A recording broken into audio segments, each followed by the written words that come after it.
বিএসএফের পুশ ইনের শিকার হয়ে বাংলাদেশে আসা ভারতীয় অন্তঃসত্ত্বা নারী সোনালী দীর্ঘ 5 মাস 8 দিন পর নিজ দেশে ফিরে গেছেন। শুক্রবার 5 ডিসেম্বর চাঁপাইনবাবগঞ্জের সোনা মসজিদ ইমিগ্রেশন দিয়ে তাকে পরিবারের কাছে হস্তান্তর করা হয়। এ সময় তার সঙ্গে ফিরেছেন 8 বছর বয়সী ছেলে ছাব্বির শেখ। সীমান্তের শূন্য রেখায় সোনালীকে পরিবারের কাছে হস্তান্তরের সময় আবেগঘন মুহূর্ত সৃষ্টি হয়। গত 26 জুন সোনালী সহ 6 জন ভারতীয়কে কুড়িগ্রাম সীমান্ত দিয়ে বাংলাদেশে পাঠায় ভারতীয় সীমান্তরক্ষী বাহিনী বিএসএফ। পুলিশ সূত্রে জানা গেছে, 6 ভারতীয় কুড়িগ্রাম থেকে চাঁপাইনবাবগঞ্জ পৌর এলাকায় আলীনগরে আত্মীয়ের বাড়িতে আশ্রয় নেন। খবর পেয়ে 20 আগস্ট পুলিশ তাদেরকে আটক করে। পরে তাদের ফেরত নিতে রাজি হয়নি বিএসএফ। ওই 6 জন ভারতের পশ্চিমবঙ্গ রাজ্যের বীরভূম জেলার পাকুড়ের বাসিন্দা।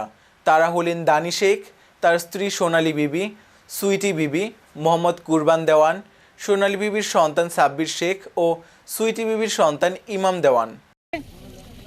পিকচারের সামনে দেন। ওকে, হ্যাঁ।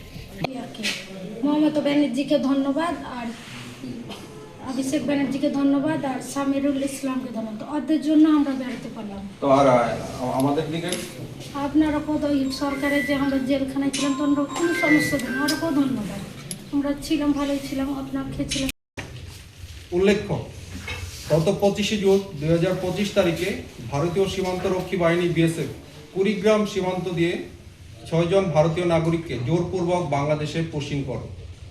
পুশিনের পর উক্ত ভারতীয় নাগরিকগণ চাঁপাইনবাবগঞ্জ জেলায় প্রবেশ করলে স্থানীয় আইন শৃঙ্খলা রক্ষাকারী বাহিনী তাদের অবৈধ অনুপ্রবেশের দায়ে গ্রেফতার করে এবং গত 22 আগস্ট 2025 তারিখে আদালতের নির্দেশে জেল হাজতে প্রেরণ করা হয়।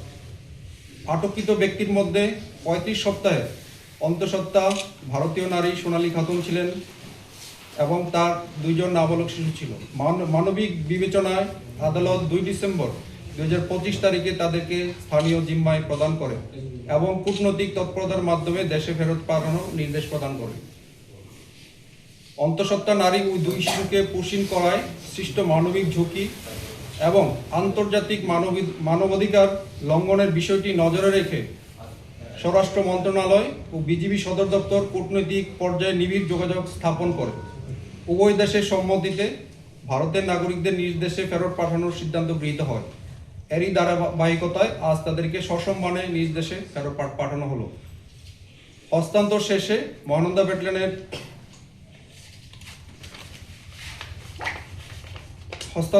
মহানন্দা ব্যাটালিয়নের সকল সদস্য এবং চাঁপাইনবাবগঞ্জ জেলা পুলিশ এবং চাঁপাইনবাবগঞ্জ ডিসি জেলা প্রশাসকের প্রতিনিধির সম্মুখে আজকে তাদের হস্তান্তর করা হয়। বিএসএফ এর এই অমানবিক পুশিং কর্মকাণ্ড আন্তর্জাতিক মানবাধিকার মানদণ্ড এবং দ্বিপাক্ষিক সীমান্ত ব্যবস্থাপনা চুক্তির সুস্পষ্ট লঙ্ঘন।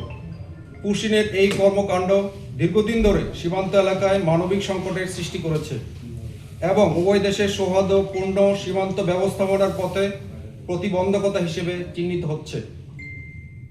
বিএসএফ এর অমানবিক পুশিং আচরণের বিপরীতে বাংলাদেশ সরকার, স্বরাষ্ট্র মন্ত্রণালয় এবং বিজিবি মানবিক মূল্যবোধ, আন্তর্জাতিক আইন ও প্রতিবেশী সুলভ সম্পর্কের প্রতি গভীর শ্রদ্ধা প্রদর্শন করে পুরোপক্ষে